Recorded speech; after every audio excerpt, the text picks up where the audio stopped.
Bom dia, queridos alunos do sétimo ano, né?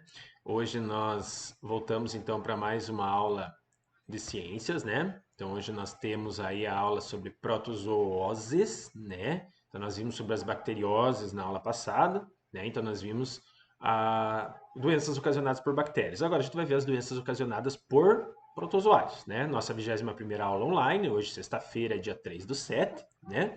Segundo bimestre, página 155 a 158, e o capítulo é o capítulo 10, tá bom? Apostila é a apostila 5 que nós estamos utilizando.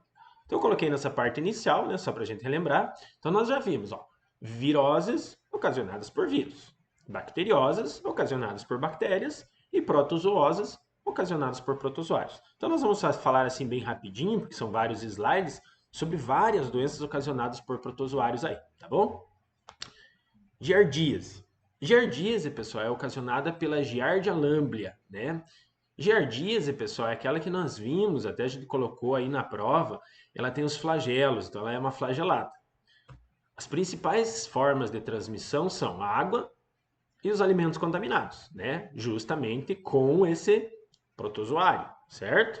Então, transmissão, água e os alimentos contaminados. Aqui nós temos o ciclo da giardíase, né? Então, o parasita basicamente entra por água ou alimento contaminado, vai para a nossa região do nosso intestino e lá ele vai se desenvolver. E aí, esse desenvolvimento, a hora que ele chega no intestino delgado, principalmente, né?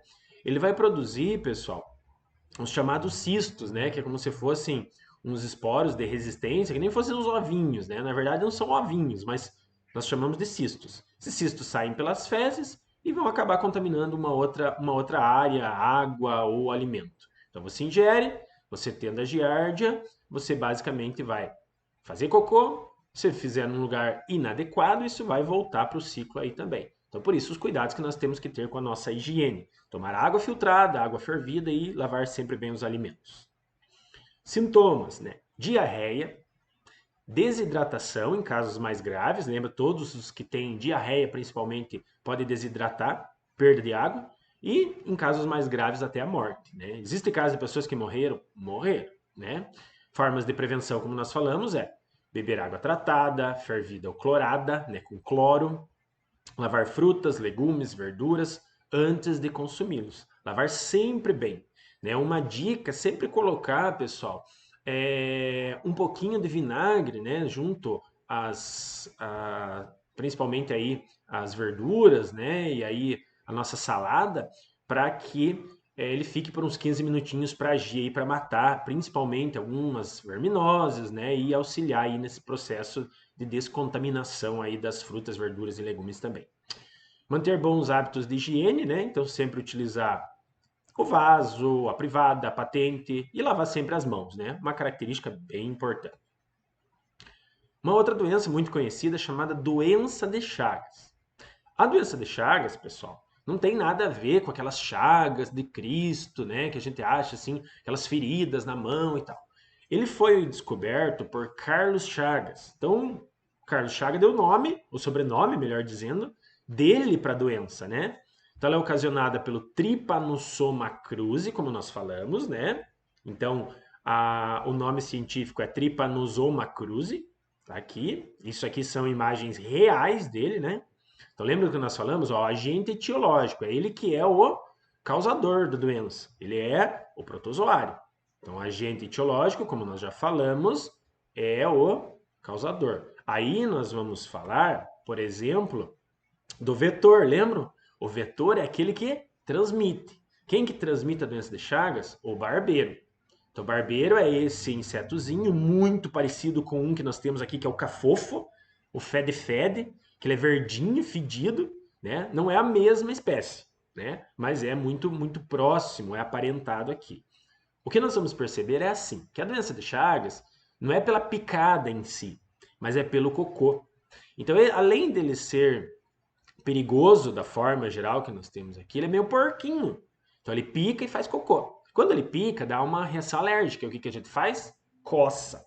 E aí você espalha as fezes para aquele local. E aí ele cai na corrente sanguínea e aí ele vai fazer estrago dentro do nosso corpo. A gente já vai observar ali, tá bom? Então ele adora essas casinhas aqui de pau a pique, né, que são essas casas que vocês observam aqui, cheias de frestas em portas e janelas, onde ele vai se esconder.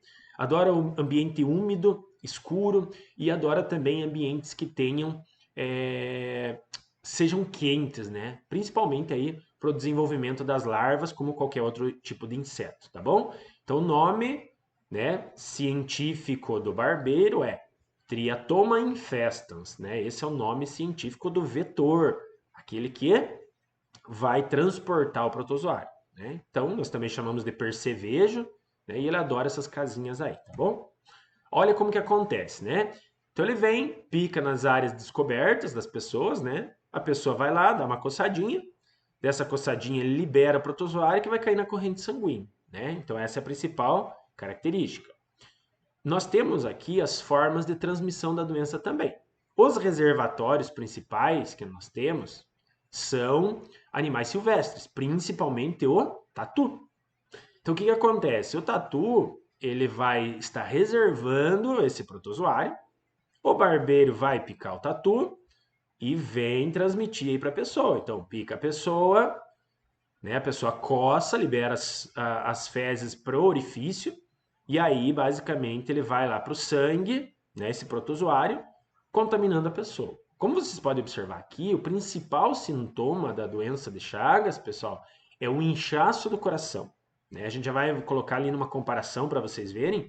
É um processo assim bem complexo, bem danoso mesmo. Ó, esse é um coração normal, esse é um coração inchado. Então, muitas vezes ele dobra de tamanho. Qual que é o problema, professor? O problema é que o nosso coração ele está bem aqui nessa caixa torácica, então ele ocupa um volume. Se você tiver o coração inchado, ele passa a comprimir o pulmão e passa a comprimir o estômago, né? Então ele começa a trazer transtornos. Muitas vezes, em casos mais graves, pode ocasionar uma insuficiência cardíaca e respiratória e ocasionar a morte, né? Então, isso ocasiona problemas bem sérios, né? Então, aqui nós temos um coração de uma pessoa com doença de Chagas e um coração normal aí, né, sem nenhum tipo de doença. Né? Então, esse é um dos problemas que nós temos aqui. Formas de prevenção. Se nós temos um inseto, a principal forma é tentar evitar que esse inseto chegue na gente. Então, tampar frestas de portas e janelas para que o percevejo não se esconda, substituir as moradias de barro, de madeira, tijolos em, né, forma de tijolos. Isso é bem complicado, né? Como é que você vai falar para uma pessoa que não tem dinheiro, deixa a casa de barro, de madeira e vai morar numa de tijolos, né? Mas é uma das medidas aí. Garantia de sangue sadio, né? Isso é bem tranquilo hoje, mas antigamente as transfusões de sangue não tinham controle da doença de Chagas. Então, às vezes a pessoa não tinha AIDS, não tinha nada, mas recebia um sangue com o protozoário, com o Trypanosoma cruzi, né? Hoje já tem um controle bem maior. Usar os inseticidas para combater o percevejo. Graças a Deus, a nossa região não é uma região propícia para o desenvolvimento do barbeiro. Ele adora lugar mais quente, igual a gente falou, mais úmido. Então, norte do Brasil mesmo, né? Próxima doença, leishmaniose, né? Então, a leishmaniose, né, é uma doença ocasionada pelo Leishmania brasiliensis, também é um flagelado, que nós já vimos. E aí nós temos o transmissor. Não ficou uma imagem muito boa, mas ele é o chamado mosquito palha. Então, a transmissão, esse é o vetor, certo? Ele é do gênero Phlebotomus, né? E é ele que promove a picada. Esse é pela picada mesmo, certo? E veja o que acontece, ó. Sei que é feio isso, mas é importante a gente observar. Então, a picada forma o que nós chamamos, né, de úlcera de Bauru. Então, a leishmaniose, né, ou leishmania, ela ocasiona sérias feridas em todas as partes do nosso corpo onde ocorrer a picada. Então, esse protozoário vai ocasionar uma reação alérgica tão forte que vai promover essas feridas, né? Que muitas vezes formam cicatrizes que ficam para o resto da nossa vida, né? Existe tratamento? Existe tratamento. Quanto antes, melhor, né? Então, os medicamentos são utilizados para diminuir esses sintomas e evitar com que chegue nesse ponto aí. Malária. Malária também é muito conhecida. Ela é transmitida por um protozoário, né? Então, o protozoário é o agente etiológico, né? O plasmodium aqui é o vivax, né? Que está aqui. E esse plasmodium, pessoal, ele também é transmitido por um inseto, né?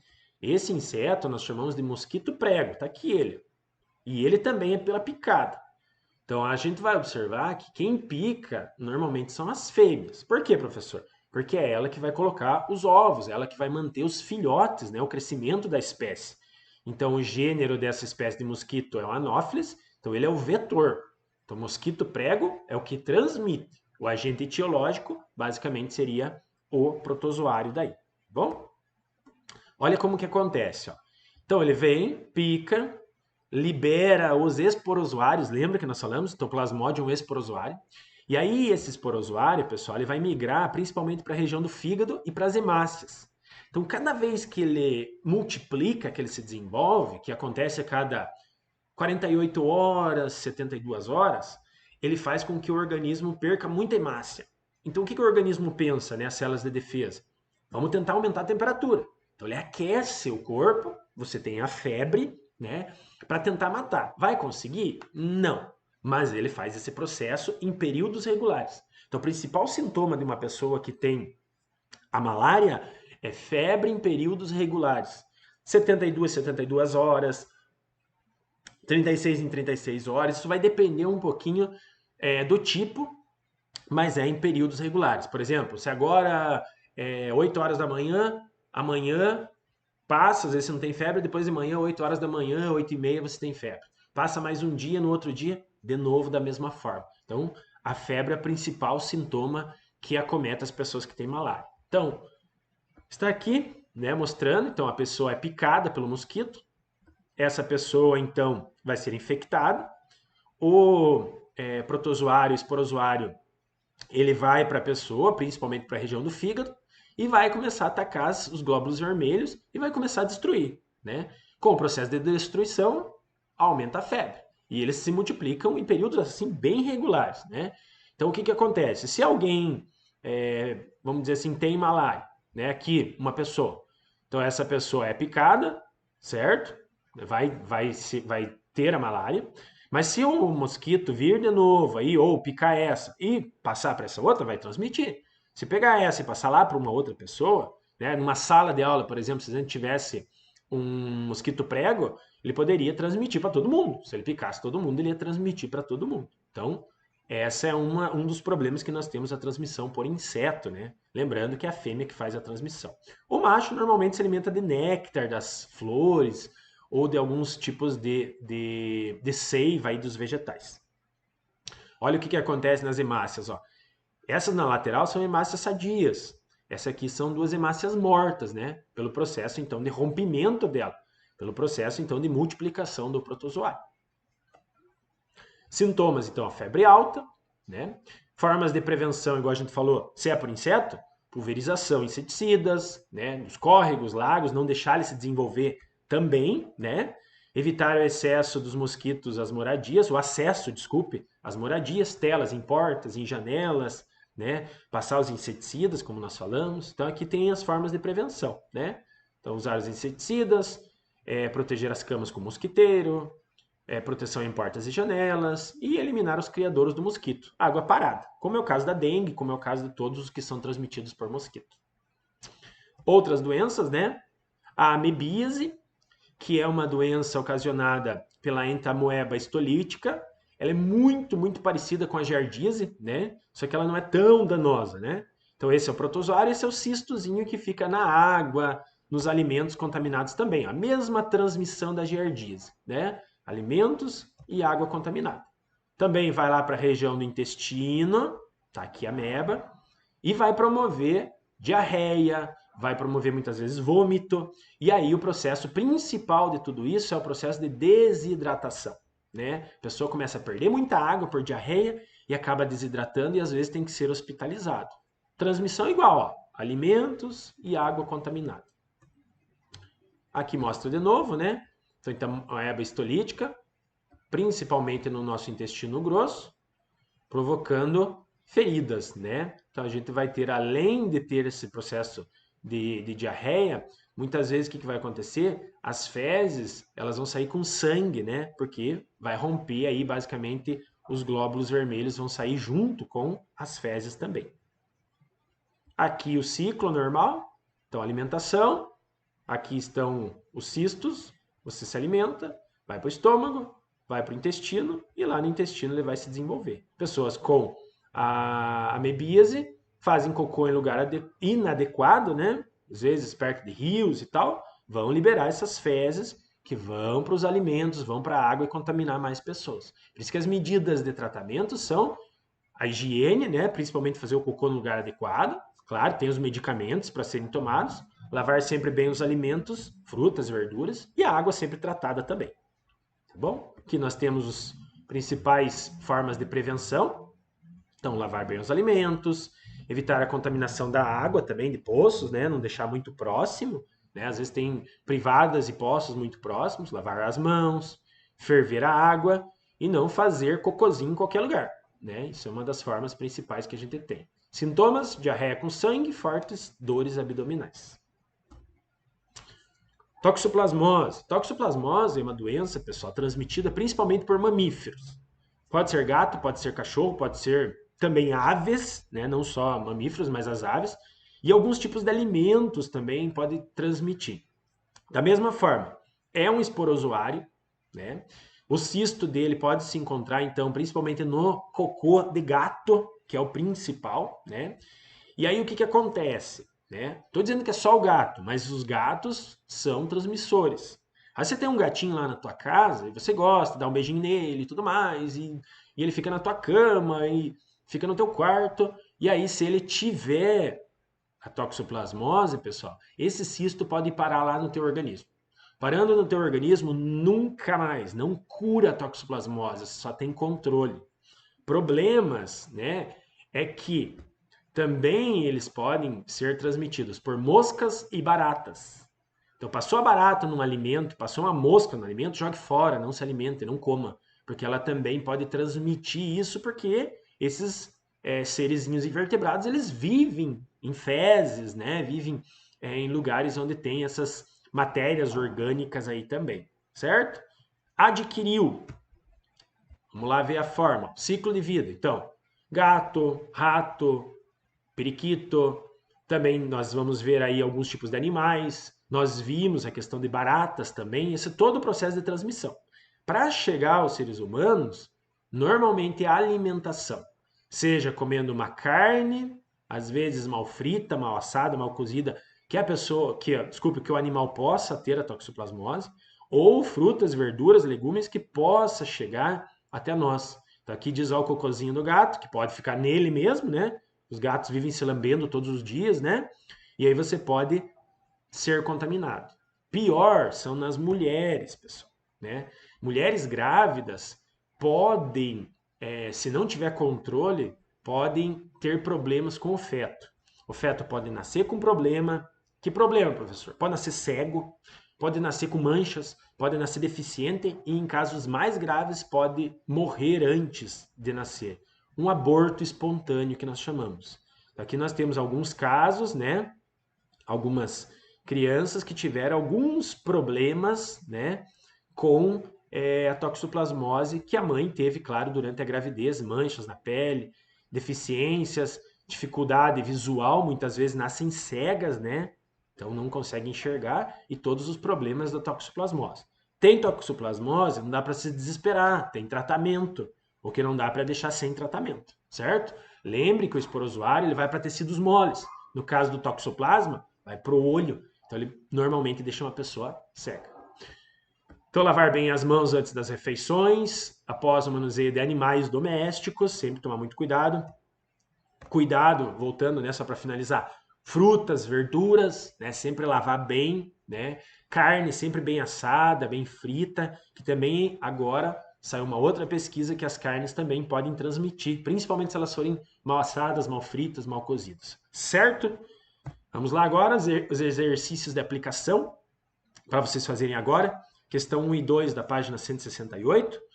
3, 4 e 6, porque eles erraram. Até eu coloquei aqui para vocês, pessoal. Eles não colocaram a 5, colocaram a 6. Então é um erro da apostila. Mas vocês vão fazer a 6 como se fosse a 5, certo?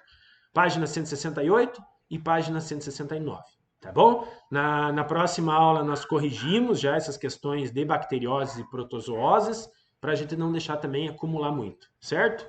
Manda um joinha, manda um oi pro professor lá para marcar sua presença, né? Um bom final de semana para vocês, né? Não deixe de fazer as tarefinhas, tudo certinho. Fiquem com Deus e até mais.